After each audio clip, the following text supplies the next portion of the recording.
pessoal, tudo bem? Meu nome é Jorge e eu vim trazer para vocês hoje as 10 melhores cartas do Standard atual.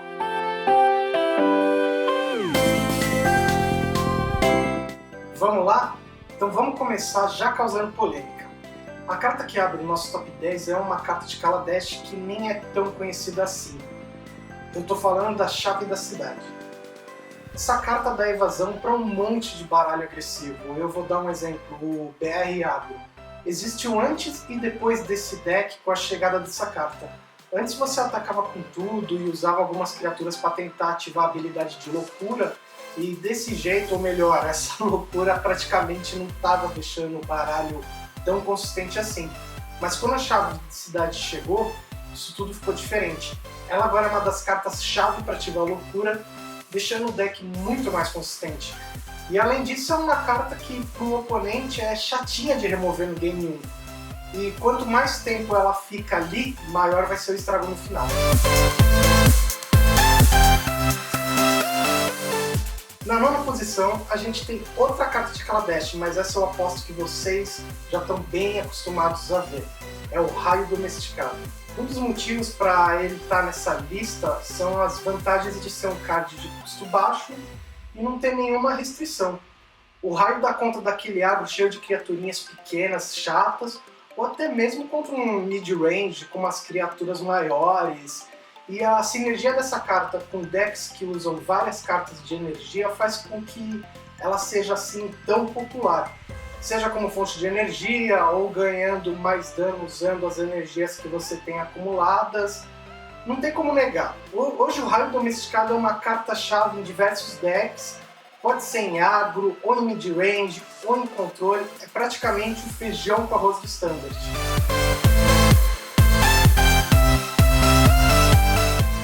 Na oitava posição é claro que ela não podia faltar, a nossa Chandra, Tocha da Rebeldia. E já fazia um bom tempo que um Planeswalker vermelho não aparecia tão bem assim. A carta encaixou muito bem em diversos decks agro, além de que é um ótimo slot em diversos sides, e o que faz ela estar nessa lista é basicamente a versatilidade. Ou remove uma criatura, ou acelera a sua curva de mana, ou bota um clock no oponente. É a típica carta que, se você está jogando contra e demorar para resolver, meu amigo, se fizer um emblema, aí é GG.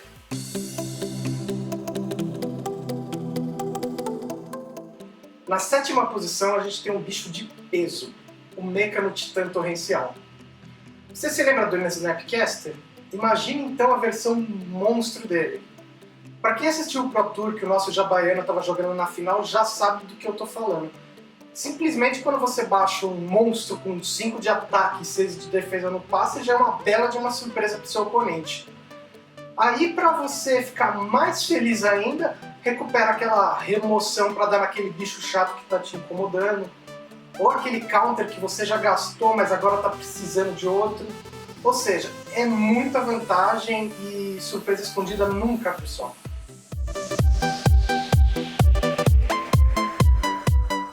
Na sexta posição, uma cartinha comum, mas que todo mundo hoje em dia vê, o Inspetor.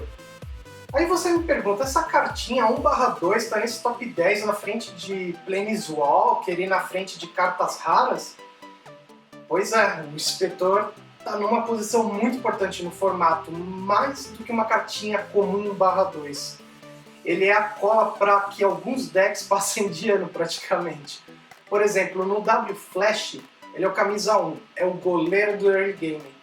E ele é o drop 1 perfeito, já que o deck precisa às vezes sair com mais presença de mesa, mas não pode abrir mão da sua característica do mid-range.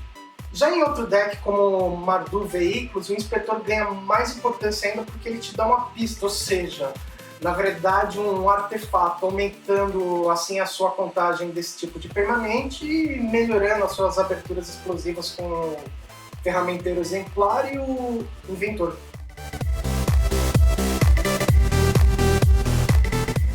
Na quinta posição eu vou matar o cara que colocou essa carta na lista só por causa do nome. Então eu vou chamar de Aranha mesmo. Essa belezinha é uma das criaturas mais amadas e também mais odiadas do Standard atual. E olha que não é por causa do nome não, hein?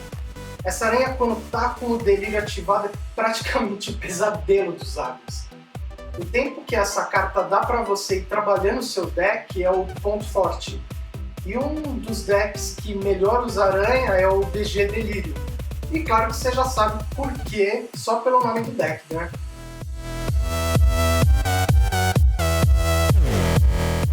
Na quarta posição, o nosso salvador de Zendikar, ou melhor, aliado, o Gideon. Se o seu deck vai branco, então não importa se é agro, se é control, se é mid-range, você vai querer usar o Gideon. Se desse para colocar outro nome nele, seria Gideon, o melhor custo-benefício do mercado. Tá querendo fazer uma festa, mas ainda não tem muitos convidados? Use Gideon. Tá precisando intimar aquele seu devedor que te deve 5 pontos de vida? Use Gideon. Tá sem recurso para dar presente de Natal para toda a sua família? Use Gideon. Essa carta é fantástica, ela é auto-vendável e vai praticamente quase todo deck que usa branco.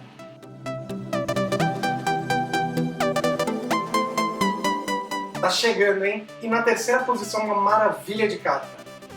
O nosso querido Marvel é só aquela cartinha que consegue botar aqueles bichos imensos em jogo no quarto turno e faz seu oponente ficar revoltado, só isso. A maravilha começou chamando a atenção sendo a protagonista em um baralho de combo. Você juntava um monte de energia e chamava aquele seu amiguinho injusto para descer pro play. E esse deck explodiu no Pro Tour Olululu, mas depois foi praticamente engolido pelo W-Flash. Só que o Marvel ele é tão maravilhoso que pode ser protagonista em um deck de combo e entrar quebrando a banca, ou pode ser um coadjuvante em decks principalmente mid-range. Na verdade, deixa ele lá na mesa, na moita, alimentando e vê se o seu oponente vai começar a ficar preocupado. Ele vai ter que tirar aquele logo de jogo.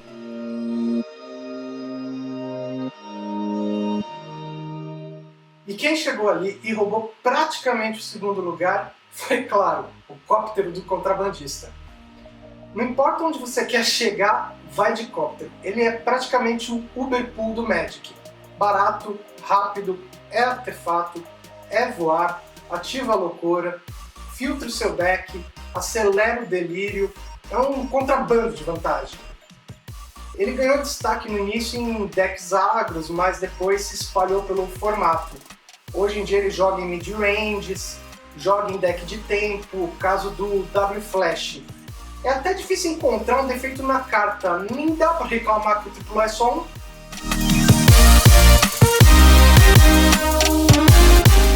Pois é, hein? E a nossa carta que chegou para assumir o primeiro lugar teve que vir de muito, muito longe. Essa carta literalmente definiu o Standard atualmente. E é claro que eu tô falando de uma carta de Lua Arcana, uma carta pesada, uma carta que assusta, e você já devia estar se perguntando: cadê o Enraku? Pois é, não é possível um baralho hoje em dia que pense: ah, se fizer o Enraku eu não tenho plano. Isso é automaticamente pedir para perder. Um 13 em 13 que foge de remoções instantâneas é muito bom. Ainda mais se fizer ele no turno 6 ou 7, mas o escravizamentos que é a parte brutal mesmo. Dá uma remoção na cara do próprio bicho, tutor que não encontra nada, Planeswalker que coloca sorvete na testa. E aí alguns podem até falar: ah, mas o cara joga um turno depois. Vai lá, Wesley, safadão. 99% da estratégia do seu deck foi embora, mas aquele 1% é milagre.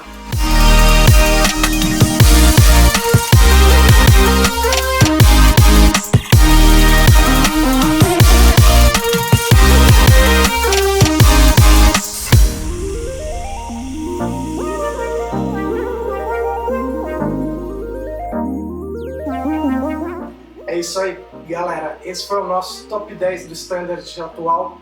Se você curtiu, dá aquele like pra gente e se inscreve aqui no canal. Se você acha que faltou alguma carta ou que seu top 10 é diferente, comenta aqui pra gente também. Um abraço, pessoal. Até a próxima.